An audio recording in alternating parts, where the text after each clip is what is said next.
Instead, she perfected the art of surviving on her own. Without the help of a pride, this lioness had to adapt. When she hunts, the combination of patience, power, and speed is spectacular.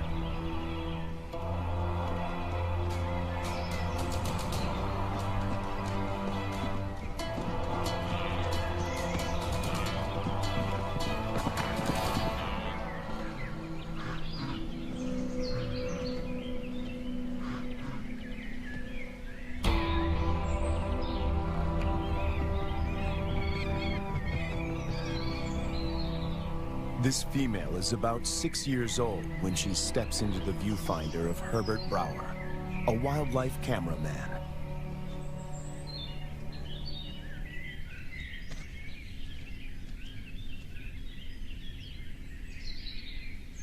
She'd been rarely seen, and if, then only at a distance. But suddenly there she was, right in front of our eyes.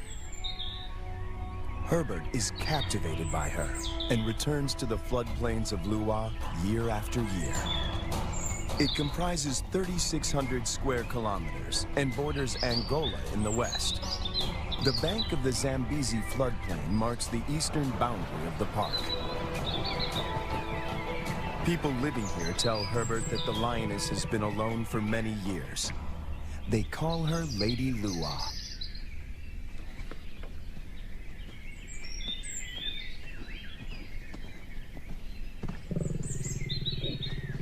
When she rolls for him, a bond develops between them that will have far-reaching consequences.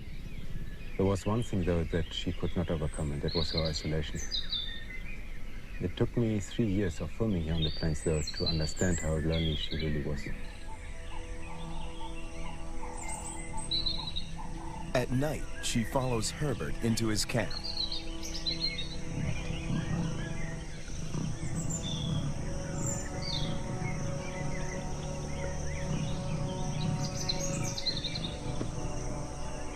He would never expose himself to wild lions on foot, but he instinctively knows that she means him no harm.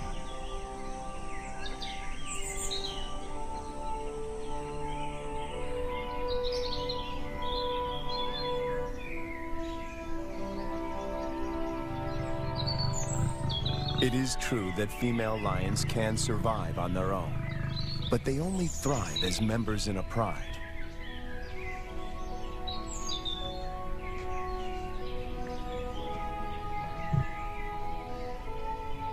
Is it possible to find Lady a mate? And could they produce cubs and form a new pride? These are the burning questions facing Herbert and experts at African parks.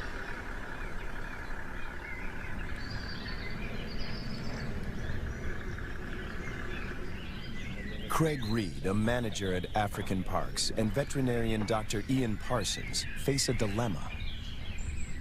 Reintroducing a full pride of lions into Luwa could cause havoc. If one cow is killed or one person attacked, the local population would be up in arms. If they find her a mate, she will hopefully teach him and their cubs to stay away from cattle and people. The project is even more viable if she can transfer her impressive hunting skills. It takes 4 years of detailed planning to get the project off the ground. Lady is now collared to keep track of her movement. The average age of a lion in the wild is 16. She has about 6 years to produce a litter.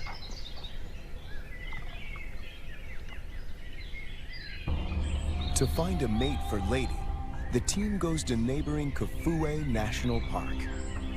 Audio recordings of lionesses lure the males.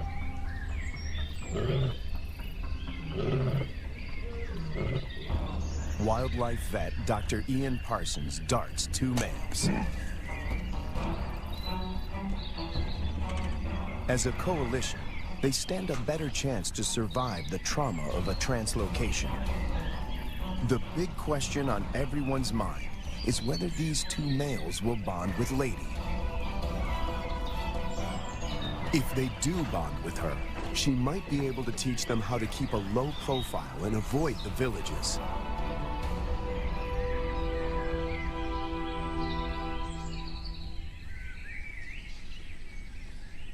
The two lions wake up in an enclosure, or a boma, right in the middle of Lady's core territory.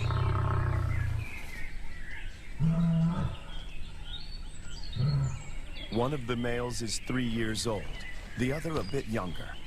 Lady is almost 8 years their senior. The age gap is intentional. Older lions might not submit to Lady's authority. Hopefully, these youngsters will.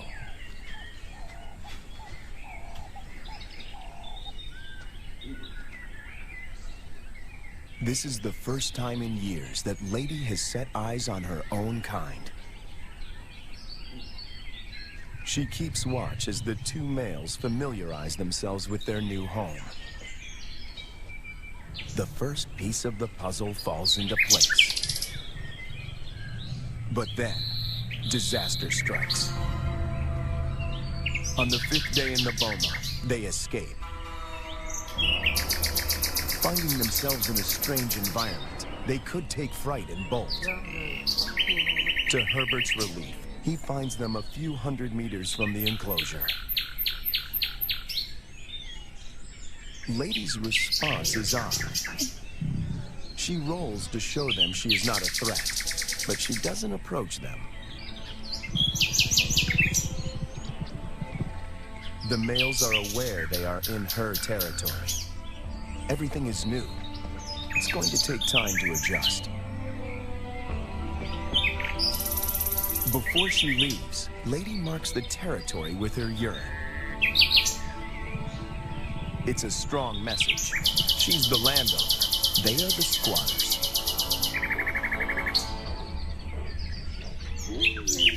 And then she leaves them. The presence of 2 new lions in Lua has a huge impact on the local residents. It's not only villagers that are now at risk. The arrival of the 2 lions jeopardizes the hyena's position of power.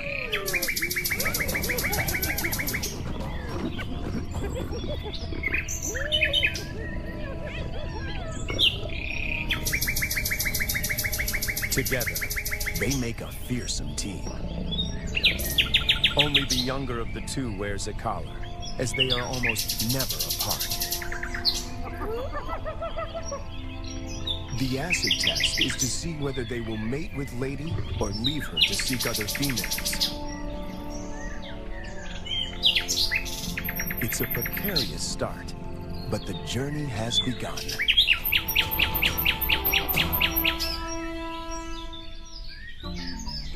Almost 3 years go by without incident. It's November, the beginning of the rainy season.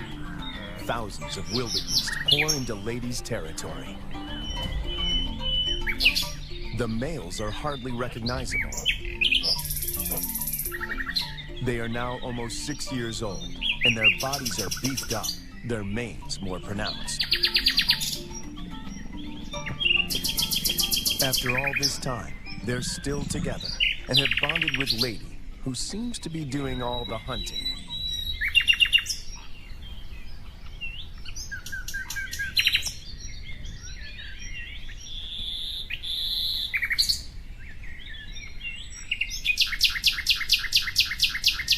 She targets wildebeest, almost twice her size.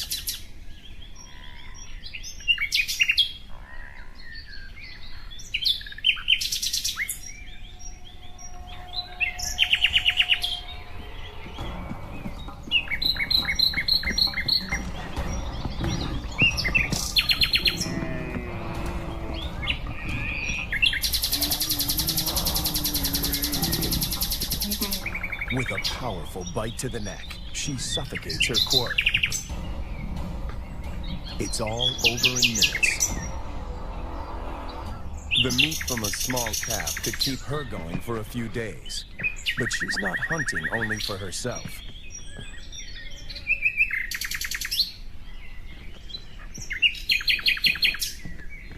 As the most experienced hunter in this trio, she is happy to share her kill.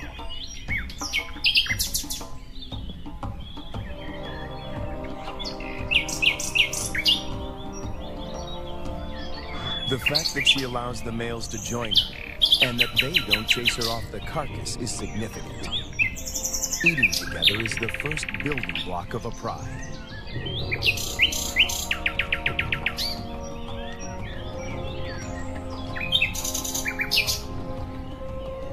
Her reward is companionship. The males get the lion's share of her kill. They gorge themselves and can eat up to a quarter of their own weight in one sitting.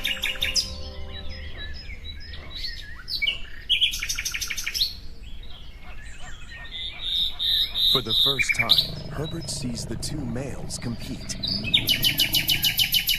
It is the younger of the two brothers that emerges as the dominant male.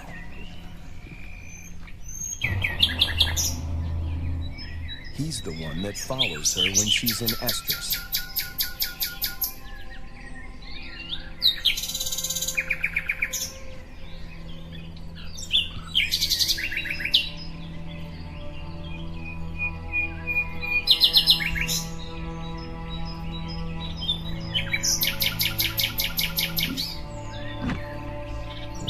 He grimaces, curling back his lips to expose an organ in the back of his mouth that picks up faint chemical pheromones.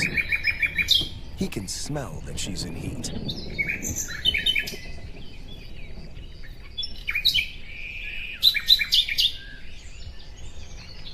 It's the dance Herbert has been waiting to film for years. The brother watches from the sidelines. Lady stays receptive for several days and copulates frequently. Both males stick to her like glue. They won't fight over her. As members of the same coalition, they come to a gentleman's agreement. If the dominant brother tires, the other might get a chance to mate as well. Now she rolls, not to greet Herbert, but in submission.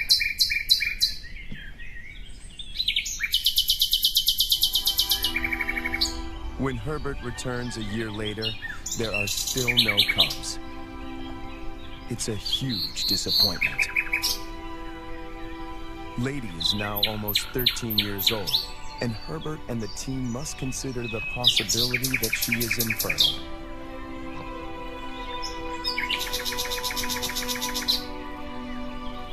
If that's the case, the males might leave her and start roaming, looking for other females to propagate their bloodline.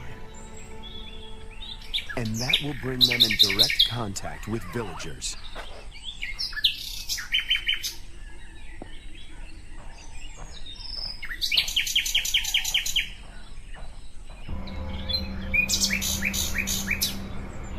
The team decides to import 2 young females. And that takes them back to Kafue.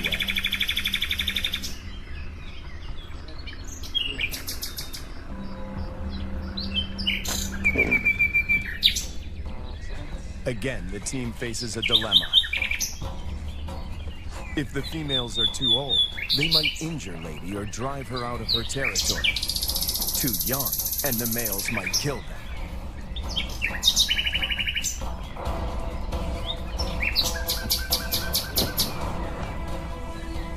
Dr. Ian Parsons oversees the translocation. We need some water just to keep them cool while we're traveling. All right, antidote. That's not very fast acting. It takes about 15 minutes to work.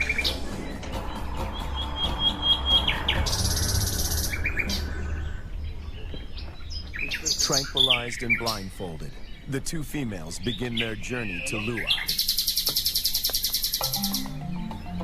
Their arrival is coated in irony. The tribe settled here more than 100 years ago on the orders of the first king to protect the wildlife.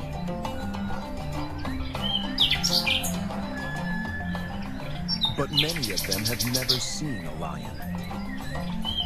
And yet lions have always played an important part in the biodiversity of Luwa. African Parks aims to restore the imbalance. But this is only possible if Lady remains the central character. She has to teach the new arrivals the lay of the land and teach them to keep away from villages. The question now is whether she can transfer these skills in time. The two lionesses are collared with radio transmitters before being released into the enclosure.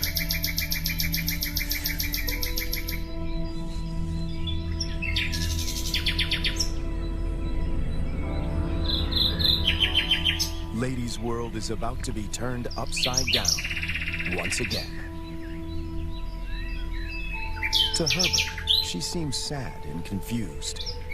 She turns her back on the boma and heads north.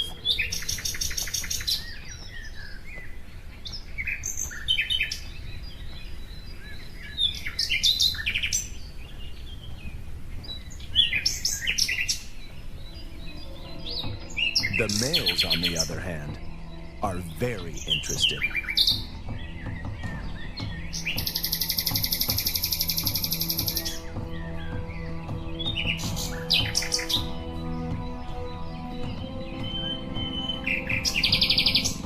These two lionesses are barely 20 months old and still cub-like.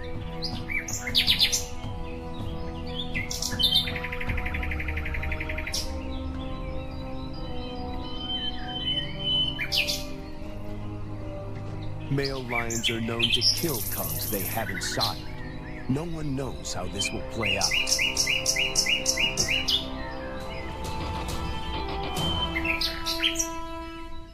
After 3 days, Lady makes a U-turn and returns to the fenced-off boma.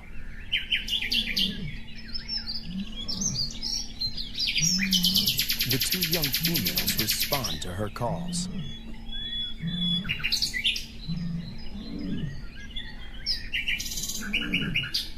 The connection between Lady and the cubs is immediate. She engages.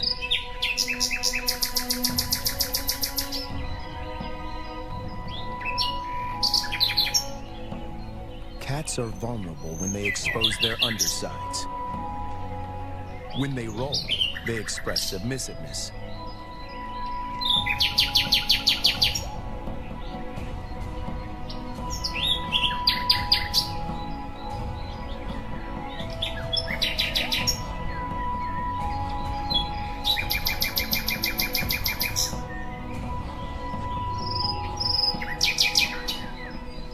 But trouble is on the way. Lady's body posture changes. She knows that the males could attack these new residents.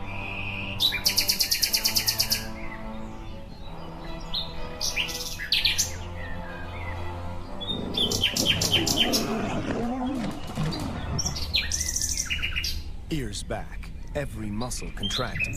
She puts the males in their place.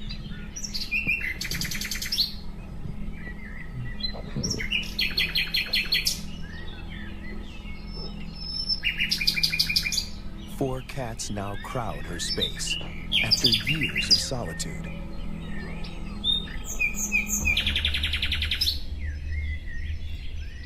When the males were in the boma, Lady disappeared for days. But now she is intrigued by the cubs. She keeps constant vigil.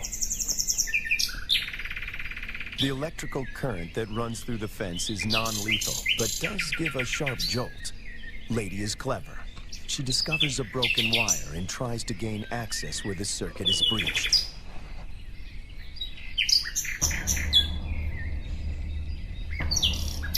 The males are perturbed by the new arrivals. But before they get any ideas, Lady asserts herself.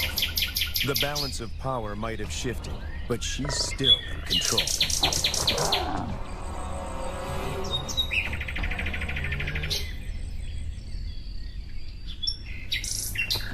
After 5 weeks in the boma, the team feels the young females are ready to be released. Not sure how the males will react, they lure them away with a fresh carcass.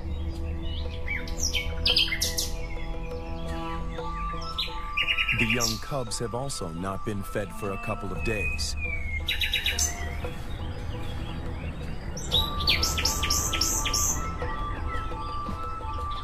When the gates open, a new chapter begins.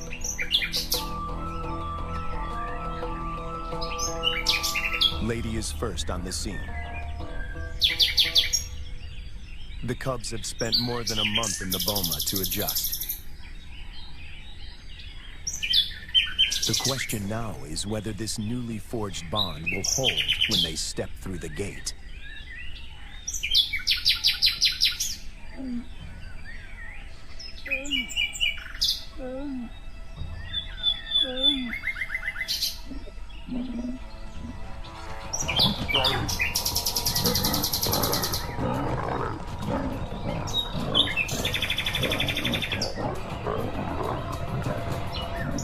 The first encounter turns into a catfight.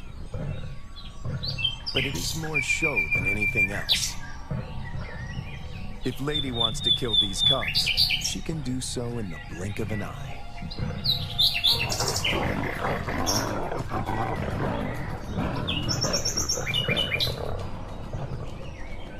The first contact might seem aggressive, but it plays out according to plan. Lady is doing exactly what the team hoped for. She accepts them in her territory and establishes her dominance.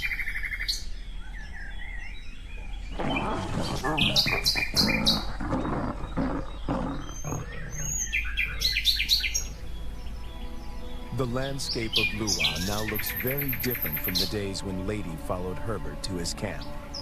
Now 2 young and subdued females follow her. But Lady is not used to having an entourage. She's not at all familiar with the dynamics of a pride.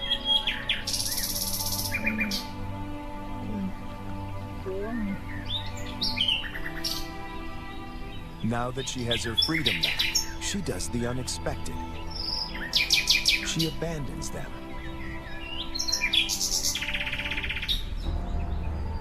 The 2 young females now find themselves in a new and unfamiliar environment swarming with hyenas. Since their release, the young females stick together.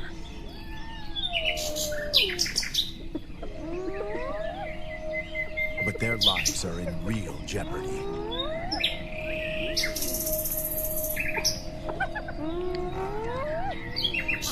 Hyenas can kill lonesome female lions, and tonight they face a growing mob.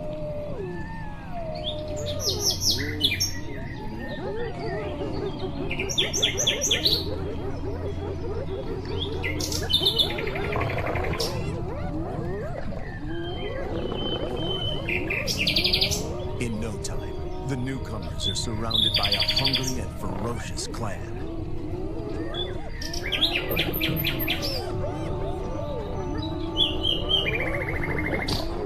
They stand their ground, but the noise attracts a far more dangerous adversary, the males.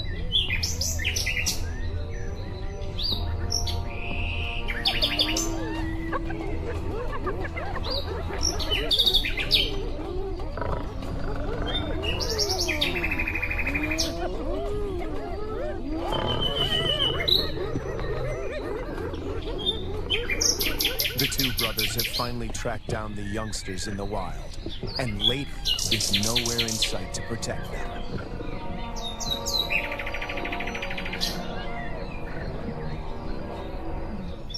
The hyenas know what's good for them. En masse, they retreat.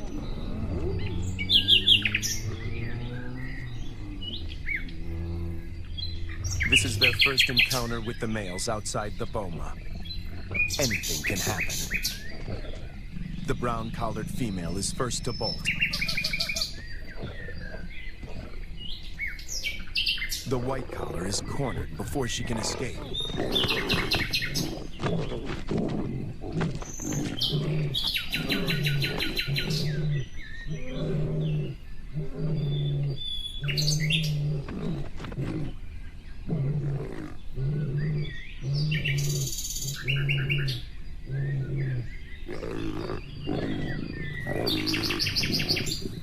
2 against 1. The odds are not in her favor. But her assertiveness could be her saving grace.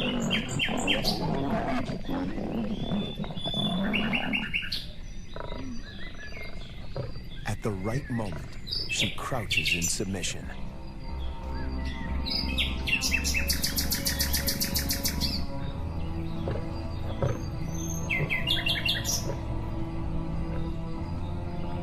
The encounter with the males is a frightening experience for both young females.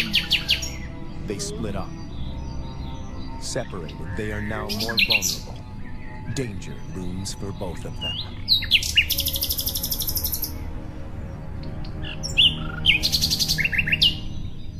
The team manages to track down the females, and they are reunited.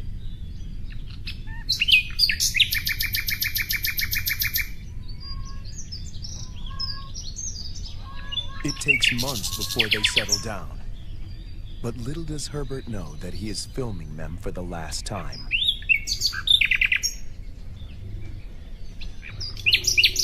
The next day, the brown collar is gone.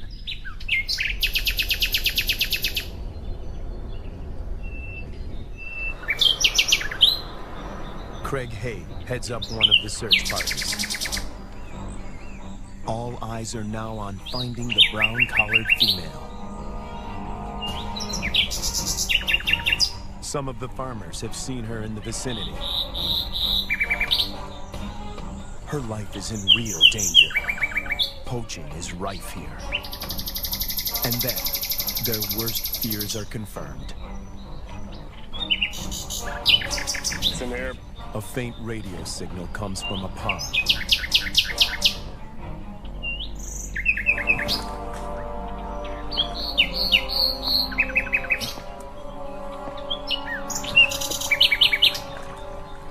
Guys, I got it. It is the brown collar. Been cut. Yes, been cut with sharp knife. It's a definite cut. You see, so someone found the lion and threw this in. Killed the lion and threw this in. The mood is one of despair.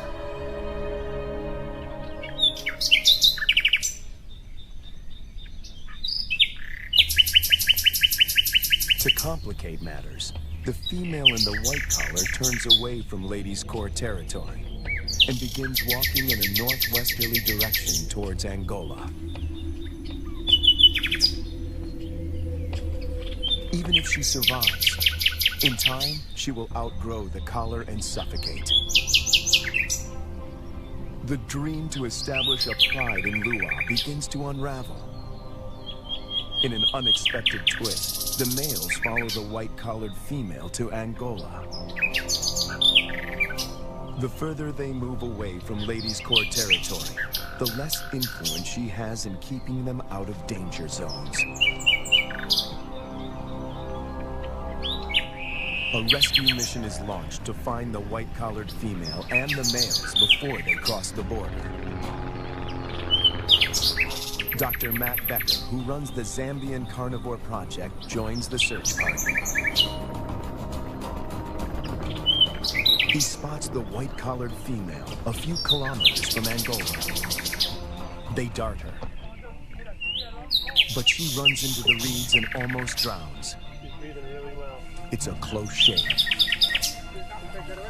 It's now 10 to 6. We have 40 minutes.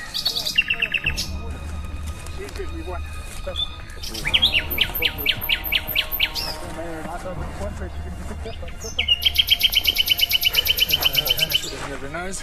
It's going to be windy. The rescue mission is tricky. The small helicopter can barely lift her, and the ground team must help before the pilot manages to get his precious cargo airborne.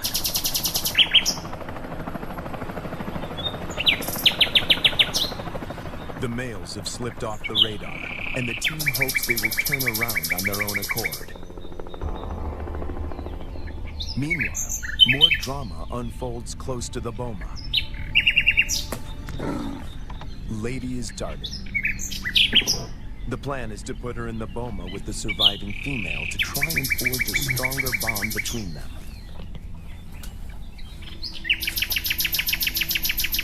It is the most difficult decision the team has had to make until now. Lady has never been deprived of her freedom. She gets a quick medical checkup and a new collar. The young female, tranquilized, is already in the boma.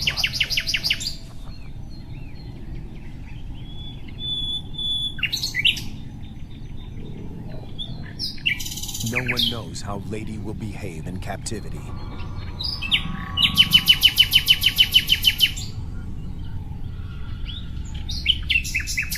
Locked up and frustrated, she could turn violent and kill the youngster. A power struggle is inevitable.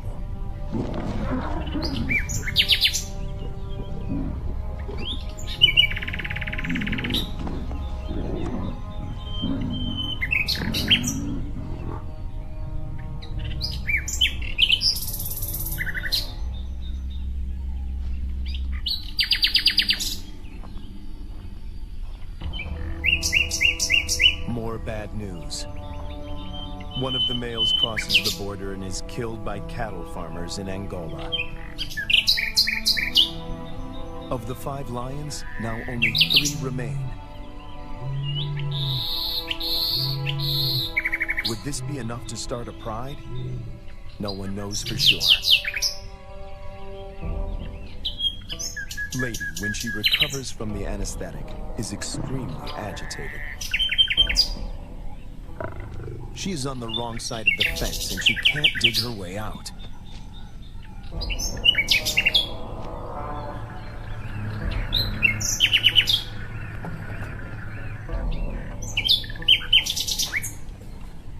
The young female, on the other hand, is familiar with the enclosure.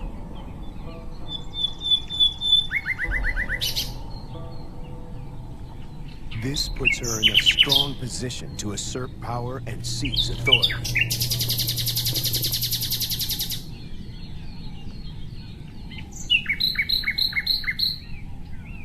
Clearly upset, Lady seeks refuge in a tree.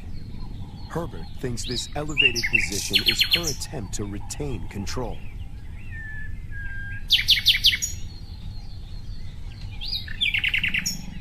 Hunger eventually tempts her down.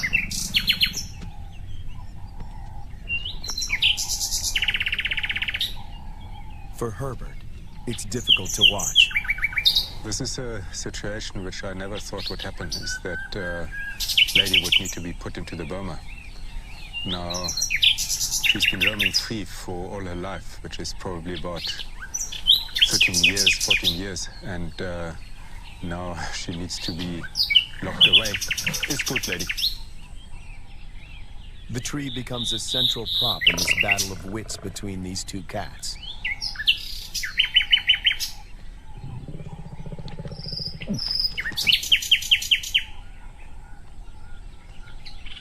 The young female catches on very quickly. She is lighter.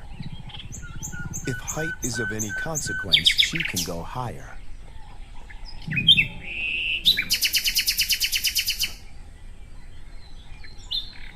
From her elevated position, the young female spots the surviving lion. He is just returning from Angola, alone. It seems as if every breakthrough in this project is shadowed by a new set of problems. The 2 brothers formed a strong coalition. They made this territory their own, and for 4 years, managed to stay out of trouble with the villagers. The hope of establishing a new generation of lions now resides with the survivor.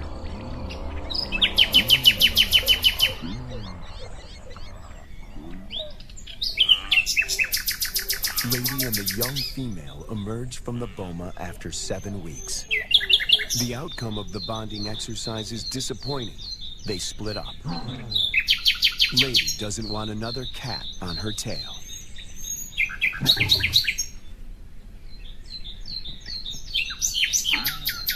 But the time in the boma did benefit the young female. It gave her time to mature. She doesn't see the male as a threat anymore.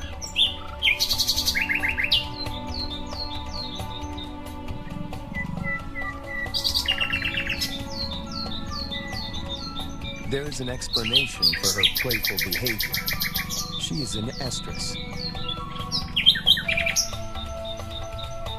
Lady is excluded from this courting ritual. After all the turns and twists in this complicated plot, she finds herself once more alone.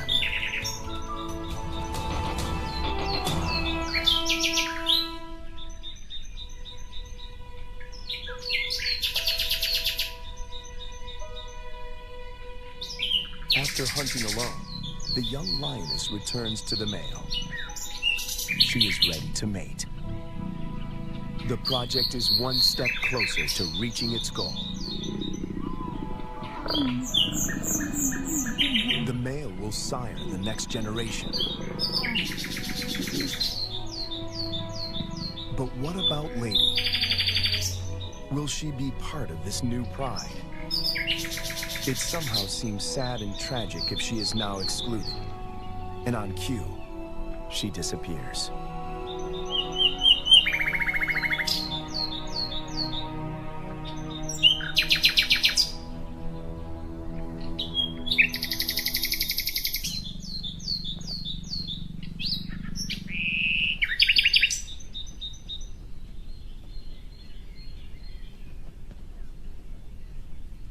The male now follows the young female when she hunts.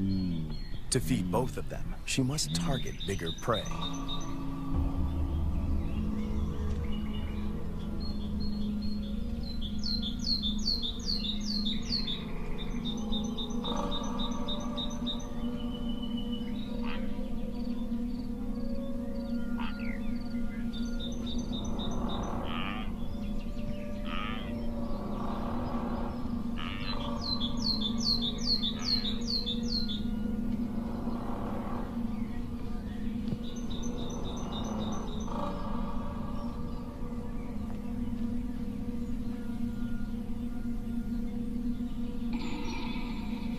The male is not helpful.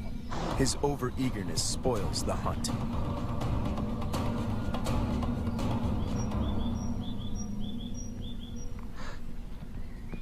Herbert is about to accept that this Regent King and the young female are now the major players in this drama, when Lady suddenly reappears.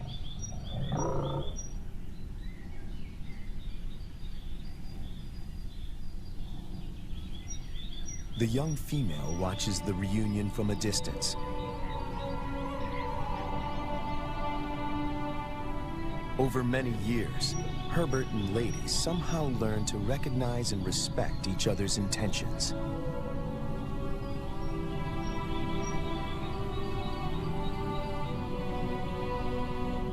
When she looks at him now, he feels he can almost hear her asking, "Is this what you wanted?" In the presence of the male, Lady lies down with the young female. This is what a pride looks like.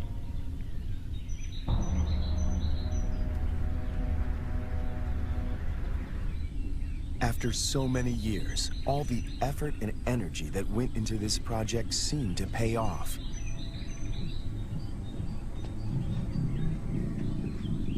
The young female frequently mates with the lion in Lady's presence.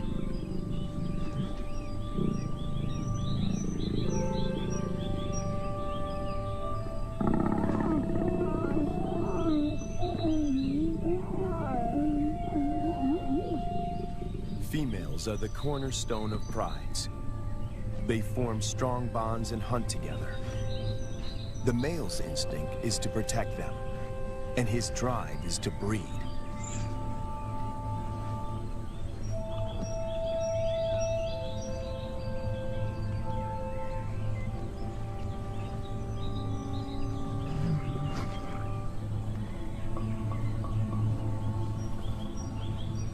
But a female in estrus that leads to mating is not a guarantee that this new pride is stable and secure.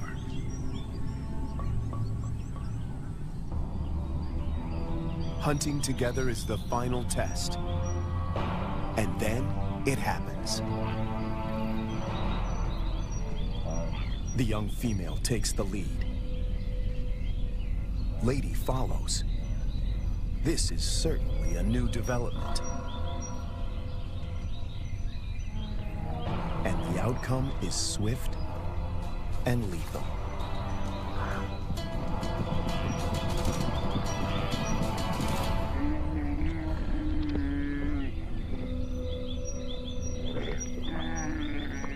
In all his years at Lua, this is the first time that Herbert films Lady not hunting on her own.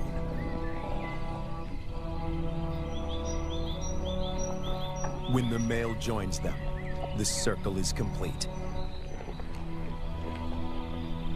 The air is full of promise,